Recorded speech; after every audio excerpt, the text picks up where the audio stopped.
They say there's no such place as paradise. Let's go. There's nothing there. You can't prove it was a wolf. Well, there weren't any cats or ferrets around. Hurry up! That beast turned into a little boy right in front of my eyes. Hey! Wait a minute! He's a human, Quint! He looks human to me! Tommy, what are you waiting for? Are you scared? Have you found it? We will. And what do you expect to find there? A future. Now do you believe? I'm seeing the world clearly for the first time.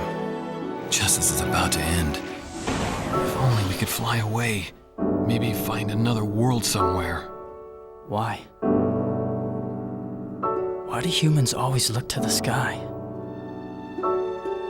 Why do you all try so hard to fly when you don't have any wings? We use what we've been given. We meet at last. We'll run. On our own legs for as long as it takes. Only then will appear the wretched beast. The wolves are everywhere. Can't you see them? Have they got you under their spell?